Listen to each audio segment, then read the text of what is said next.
Bon, ceux qui débutent, heu, bon, je connaissais de Bamako, par exemple, et ils ne font que des reportages de mariage. Ils ne font pas d'autres photos, seulement des reportages de mariage. Bon, mais les autres, je sais que, par exemple,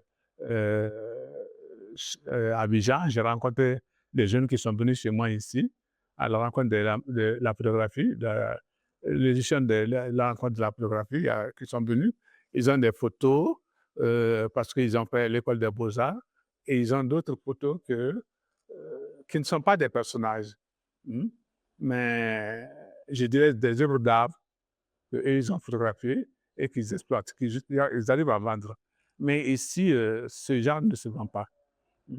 J'ai mon neveu que j'ai montré, il a une galerie, il avait des photos comme ça, mais les gens n'allaient pas voir. Mmh. Les expositions de photos, moi j'ai ces photos dans mon salon ici, aucune personne ne m'a demandé.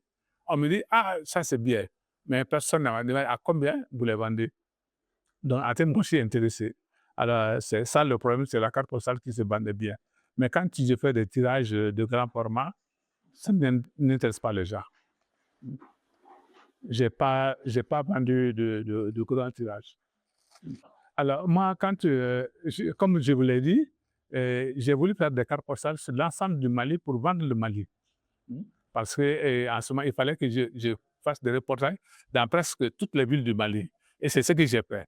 Mmh. Je me suis promené de Caille jusqu'à Tissalit. J'ai des images de tout ce parcours-là. Tombouctou, Gao, Kidal, tout ça. Bon, maintenant, la carte postale ne se vend plus. Moi, j'ai des tonnes de cartes postales dans le magasin. Je dois avoir à peu près 2 millions de francs de cartes postales dans le magasin. Ça ne se vend plus. Bon, je n'ai plus d'autres revenus. C'est la carte postale qui me faisait vivre. Bon, maintenant, ça, c'est fini. Bon, les jeunes, quand ils vont faire des reportages de mariage, ils sont 5 ou 6 pour un couple.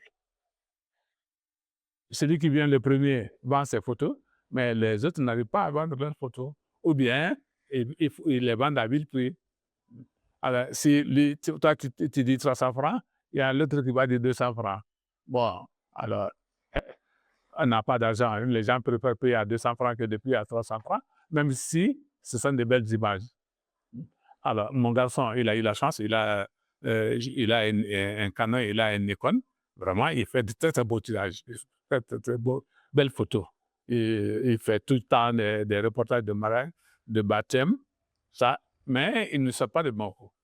Il n'a pas d'image. Quand je lui dis d'aller faire un reportage d'un défilé, par exemple, c'est moche. Parce qu'il n'a aucune idée du genre de photos que moi je veux. Alors, c'est ça bon, maintenant, c'est comme les autres photographes qui sont en ville. Comme je vous l'ai dit, le troisième pont, c'est tellement joli que moi, j'ai des centaines de photos du troisième pont. Mais aucun photographe malien n'a 2, 3 photos du pont. Parce que ça ne les intéresse pas. Le pont des Martyrs, le deuxième pont, même chose. Moi, j'ai vendu tous ces ponts, les 3 ponts-là, j'ai tout vendu.